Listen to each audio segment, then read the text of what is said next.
Like, I will be watching. It's like a cliffhanger. Like, we don't know if you're going to be there. It's like, dun, dun, dun. I won't. Stay tuned. I won't. Bronny, 13-5 and 2 blocks last night. Man. Starting to heat up, 1 of 3 from 3. Lakers win again. I tried to let him develop in peace, but now I'm starting to run his highlights again. I'm happy for him. No negative Bronny stuff. Only positive Bronny stuff. So I just like the way he handles himself on the court. Like, I think he's being a little more aggressive than he was earlier in the summer. He's showing an athleticism enough to get to the hole, create his own shot with his handle and in driving to the basket. And he doesn't force the issue. And he's finding that nice, happy medium between being aggressive but not forcing the issue. I like his demeanor on the court. I also won't commit to the no negative, only positive, because I think that's like, I understand what you're saying is, which is there's been a real plenty out there. Vortex of negativity that is really just anger at his father being taken out on him. That's unfair. But you don't want to be patronizing, you know what I mean? The guy, and so it was fair to say he was struggling mightily those first 3. I know, but I can't have you all In other words, let's get exactly. started. We only have a 30-minute show. Well, I gotta, enough fluff. Bro, I'm trying to pace myself for next week. I got 10 hours of TV to do. We start with doubting the Bills. They are favored to win the AFC East, but there is a decent amount of skepticism around the team that lost their number 1 weapon and several captains. But Deion Dawkins is pugilistically optimistic. Take a listen. We're shooting for the stars. Like everybody is counting us out, which I'm cool with. You know, like we could fly underneath that radar and hit everybody with uppercuts. Okay. Bills' notable losses this offseason, outside of Stephon.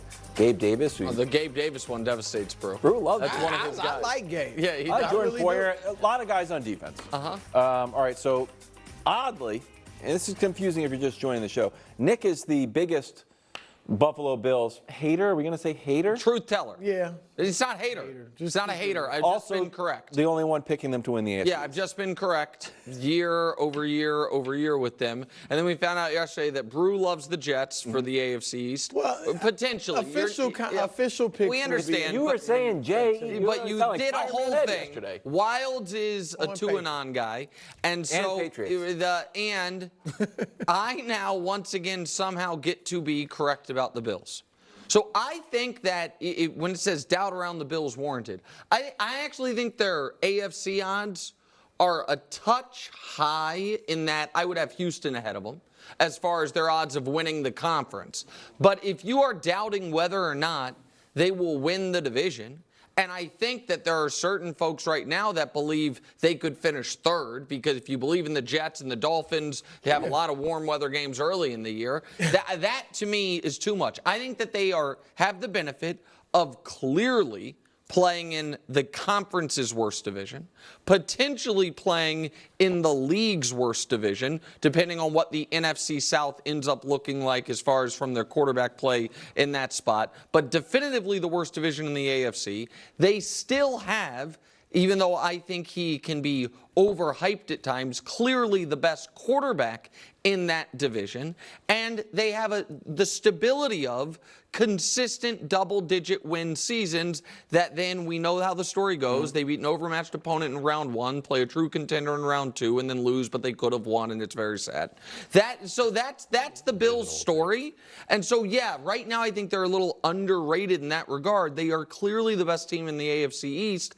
And so, yeah, I think doubting whether or not they'll win the division, Brew, is too much. Doubting whether or not they go to the Super Bowl, sure, that's fair. No, well, that from the moment they let Stephon Diggs go, I've been saying I don't think they're a Super Bowl contender anymore. And then a lot of these other guys too. Their defensive backfield, you say they lose 3 guys in that, and leaders on that team. Micah Hyde, Jordan Poyer, Leonard Floyd is good for them. Like, they lost a lot. The 2 best receivers, and then the defensive guys. I am not doubt. They're still a playoff contender and a likely playoff team. So that's where my doubt is. But here's what I'm looking at, Nick. First of all, I disagree that it's definitely the worst division in the AFC. Outside of Kansas City, now I do think Harbaugh will do well with the Chargers, but what if the Chargers aren't as good as many people think, and they lost a lot of players? I mean, the Broncos and the Raiders aren't going to be good. So you got the Chiefs and you might have 3 non-playoff teams in that division. That's fair. Some people believe in the Broncos because of Sean Payton, but go ahead. But I understand what you're saying, though. I tend to agree. No quarterback. I understand that. Yep. And then, of course, the West, you got. Well, the West is my division. But the South. Yeah, the South. You got Jacksonville. I think the South is gonna. It has Indy. Okay. I mean, maybe Indy. And Houston good. for sure. Yeah. But they're going to be okay. But we think the Patriots.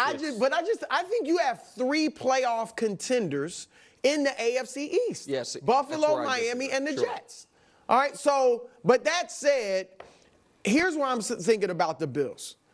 When their roster was like stacked these last few years, they haven't been able to get it done. All right, and I get it. They can't beat the Chiefs. They lost to them 3 times in the playoffs. But you also lost to Cincinnati at home. They've had opportunities last year when the Chiefs are down and they lose by 3. That was a chance to win, and they couldn't get over the hump. Now I'm supposed to give them the benefit of the doubt when they've lost all these guys? And McDermott is a good coach. Yeah. I'm not convinced he's a great coach. So I just think the doubt is clearly warranted. This is the graphic that we talked about yesterday or earlier in this week that we didn't put up.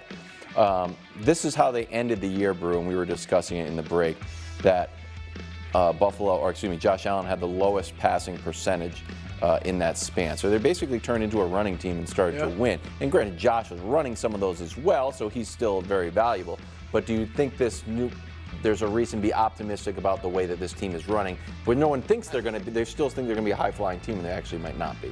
So I think that is actually a recipe to raise your floor and lower your ceiling. That's why I don't. Cut out the mistake. Right, but if the Bills are ever going to prove me wrong as far as that they can win a championship, it's going to be because they lean on the strengths of their best player, who is their quarterback, and he rewards them by giving them the good without the "what are you doing" bad. But he can't. But those guys can't exist in the same. That's his growth. But I guess my point is, if they're ever going to beat the Chiefs in the playoffs and then get to a Super Bowl and then win a Super Bowl, it's going to be because he does. It's not going to be because they are a ground and pound 12 personnel. And I do like both their tight ends. Do you agree with me, Brew? Yeah. That prevents the floor from falling out on you the way it was at the beginning of last year, but it puts a real governor on how great you can be.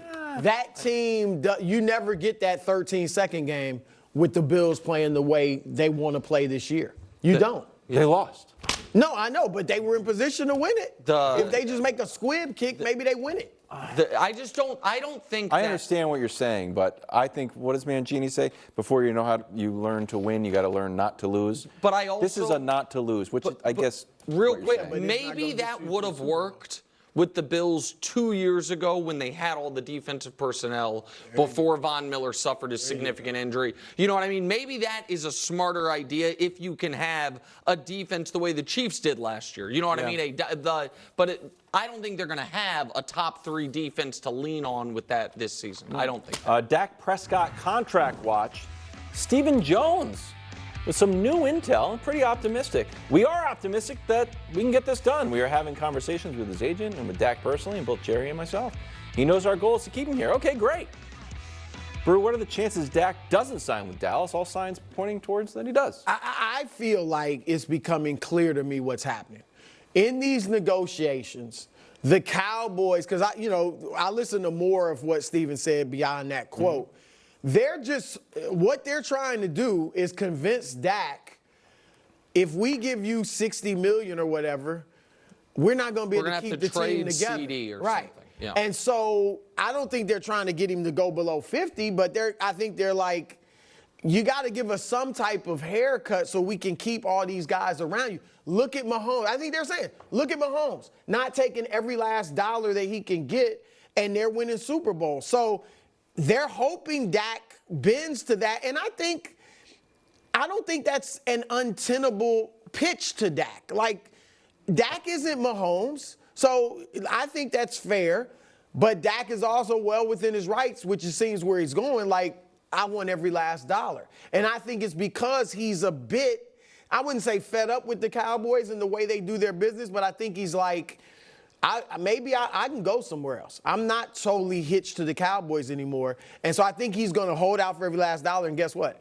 I think the Cowboys are going to pay him before the season. I think Jerry okay. No, well, I have the highest paid QBs. If I'm Dak, and I agree with you, bro. Like, nah, man, I want 60. Yeah, so I'm not getting Trevor Lawrence money. Don't try to give me Trevor Lawrence money. So that's at the same time, like, am I better than